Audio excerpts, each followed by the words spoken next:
आया है। बोलिए आदिनाथ भगवान की जय।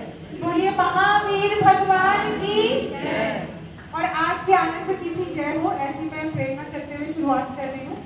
तो जैसे हमने देखा है कि सभी लोग अपने वर्तमान में रहते हुए भी भूतकाल में ही रहते हैं।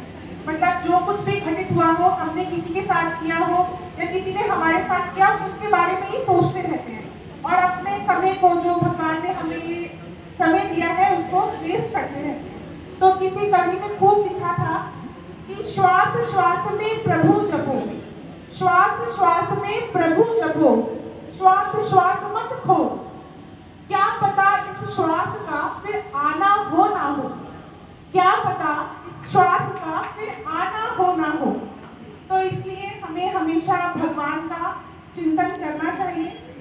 हमारे जैन धर्म का एक मूल मंत्र अहिंसा है, जीव दया है, और उसी के ऊपर एक कवि ने कहा था कि जगत में जीव जितने हैं किसी को अन्य मत देखो, जगत में जीव जितने हैं किसी को अन्य मत देखो, सभी को प्राण प्यारे हैं किसी पर जान मत फेंको, सभी को प्राण प्यारे हैं किसी पर जान मत फेंको।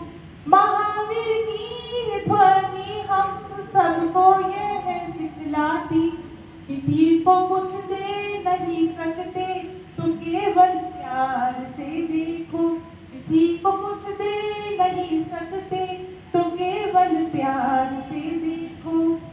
हमारा जैन धर्म हमें एक और बात सिखाता है, आत्मचिंतन की, जिसे हम आजकल योग में मेडिटेशन भी बोलते हैं। स्वाध्याय हमारे जैन धर्म का मूल हिस्सा है। तो ये स्वाध्याय करके हमारे मुनिवर और हमारी माताश्री तो आगे बढ़ जाती है, पर हम रह जाते हैं।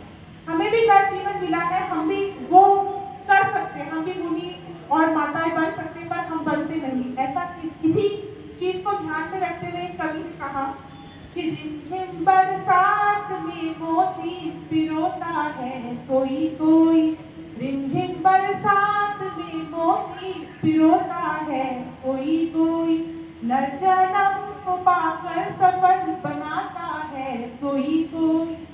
यूं तो रोज आते हैं चले जाते हैं लोग, यूं तो रोज आते हैं चले जाते हैं लोग, लेकिन धर्म के प्रति समर्पित होता कोई कोई, लेकिन धर्म के प्रति समर्पित होता है कोई कोई। आज मैं शास्त्री जी को सुना, थोड़ा लेट आई पर सुना उनको, तो उन्होंने कहा कि धूप में बैठने से आपके कर्म नहीं कटेंगे, सिर्फ पसीना ही आएगा। कर्म काटने के लिए आपको खुद ही मेहनत करनी पड़ेगी। और एक और कवि ने भी इस बात को ध्यान में रखते हुए यूं कहा था, करनी तेरी तुझे भोगनी, करनी तेरी तुझे भोगनी, ज्ञानी समझावे बार बार, नहीं बांटेगा कर्म तेरे चाहे कोई मित्र हो या रिश्तेदार। तो कर्म अपने स्वयं ही काटने हैं। और इसीलिए कवि ने यूं कहा, जिसने इस बात को समझा कि हमारे को अपने कर्म ये काटने खुद एक ज्ञान की सूरज की रोशनी जिसको मिली होगी, तो उस कवि ने यूं कहा, सूर्य के उदय से जग प्रकाशमान होता है, सूर्य के उदय से जगत प्रकाशमान होता है, सूर्य के उदय से ही फूलों का विकास होता है, सूर्य के उदय से फूलों का विकास होता है। मन मंदिर में आगम स्वाध्याय की धुनी होती तो, मन मंदिर में स्वाध्याय आत्मज्ञान की धुनी होती तो, आत्मा में आत्मिक सुख शांति का प्रकाश होता है।